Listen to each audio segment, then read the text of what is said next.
One of the things that jumped out when you guys were in the tour, Sam, was when you sent out a tweet, I think it was around the amount of grams per kilo for a day. And we're getting up to, what was it, 11, 12, 13. So I imagine to hit some of those totals, you obviously need some of those sport specific formulas. But I imagine, Nicki, as the chef, that becomes pretty critical too, of thinking how we're going to get to these totals. So can you guys walk us through what are some of the changes? What are some of the things that are being implemented to be able to achieve those high loads? Because it's a full-time job, isn't it, trying to hit those totals? Yeah, so the average for the first block of racing up until the first rest day, I think the average intake was 13 grams per kilo per day. There was a time trial in that as well, where the guys were down at about 6 grams per kilo per day. And equally, there was some, I think the 250K stage and one of the big mountain stages was also in there where they got up as high as 18 grams per kilo per day. Wow. So yeah, 13 was about the average there across the first block. So it's a monumental amount of food. You're up into the 1 point something kilos of carbohydrate, not food, just carbohydrate across the day for that.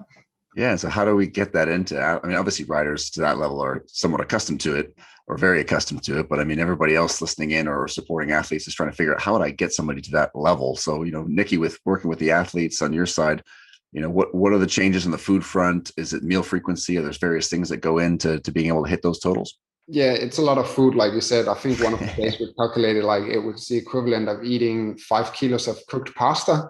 It's one of those things you really need to think about the energy density of the food that you're serving. So on those big days, it's a lot of pasta, it's a lot of bread, and even like some sugary drinks and stuff like that at the meal times, smoothies, anything that, sort of helps keep the quantity of food down, especially towards the back end of a grand tour where like they're tired of pedaling their bikes. Tired of eating. They're tired of eating. So you just get to a point where they're just like, there's no enjoyment in actually eating the food. It's more like they're just forcing it down. So at that point, it's critical to try and come up with something that can sort of spark their interest in the food and get them to eat, drink more. And on those big days, it's a lot of the times, sweet things, drinks, those type of things that sort of helps get the total carb intake up to the level that they need.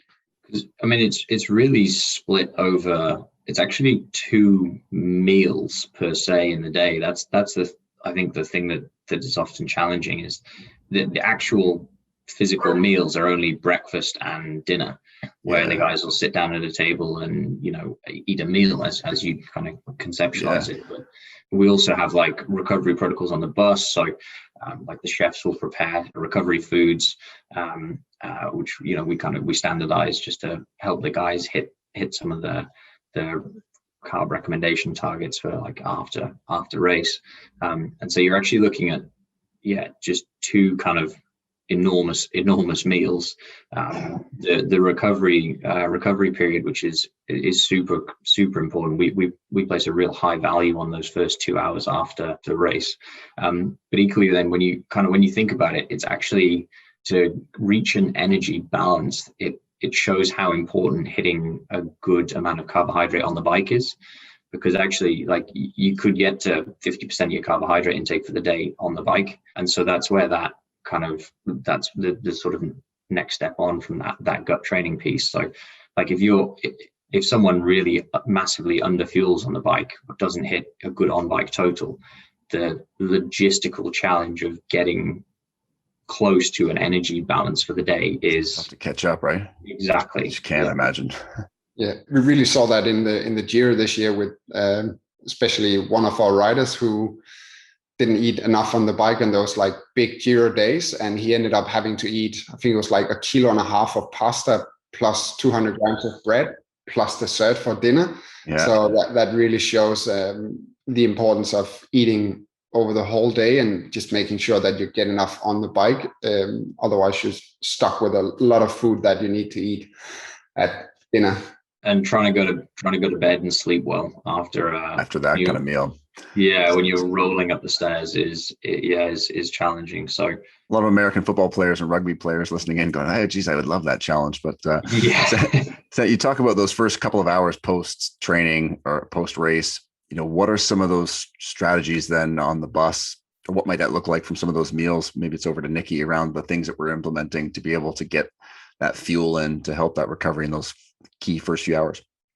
So on the bus, a lot of the times it's also about keeping quantity down, because appetite is not the biggest just after the race. So one of the things that Sam brought into the team, and a lot of riders really like him for that, is Haribo. Nice, So on the bus after the race, a lot of the times, it's the first hour where they're just coming off the bike. It's a lot of very dense food, so Haribos, soft drinks and stuff like that. And then in the second hour, we lean towards real food. So then it's more rice, pasta, bread, and those types of foods, just to give something that also fills up the stomach a bit. Yeah, it is amazing how you can get 100 grams of carbs in pretty easily and quickly with Haribo, Jelly Babies, a couple sodas. Yeah, exactly. Yeah, exactly. So, and yeah, just a bit of a, whilst that stuff's still sweet, it's not like the flavor profile's different to like what they've been going through all day. So it's just that, like, it's a bit of contrast in there as well. And there was definitely a management piece when we sort of started doing that. You get everybody wants Haribo all day long. It's now literally like rip open a yeah, bag and it's just like straight arm pouring it down the neck. You're like, all right, easy guys. You portion those out for the athletes, right? Yeah, exactly. So, or you find a small bag that is fits pretty well for a portion size. And Chef, what are some of the solid foods then that you might get into? I imagine you're still on the bus that the guys would then go for after having that quick fuel immediately post. On the bus, we're sort of limited to what we can pre-cook and reheat in a microwave. So most of the times it will be pasta that's pre-cooked, and then they have sauces on the side they can add to it, heat it in a microwave and eat it. So it's pasta, rice. There'll be some sandwiches, different fruits and yogurts, just to get some extra protein in. And there's obviously also protein shakes. Some of the riders like to have tuna with their pasta. So there's those things. So it's on the bus, it's more about being practical rather than having a big selection and Michelin meals for later. Yeah, exactly. Like it just, and also you have to consider, like, you need to be able to eat it while driving.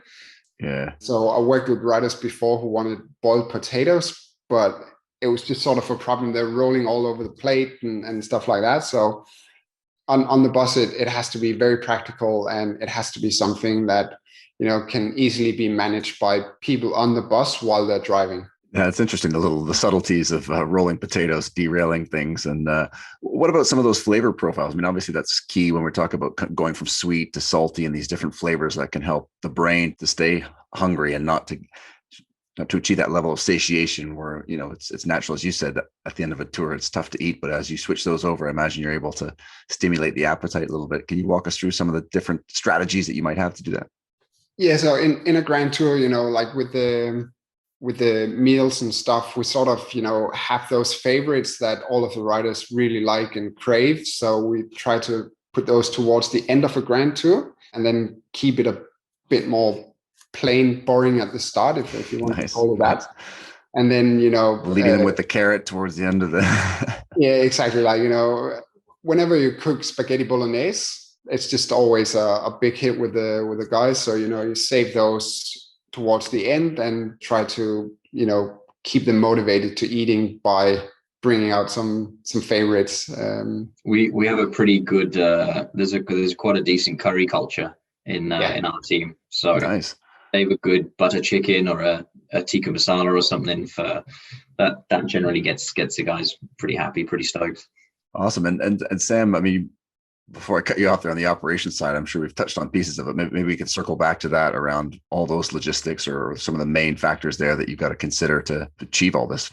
The guys who make this happen isn't me. I think that needs to be the first, like the value of having talented chefs, people who have a kind of a deep knowledge of the sport as well as nutrition and food, is absolutely invaluable. So the value of having like really genuinely incredible chefs just makes my job so much easier. So we have Nicki and Sean, the other chef, who joined our team 2 years ago.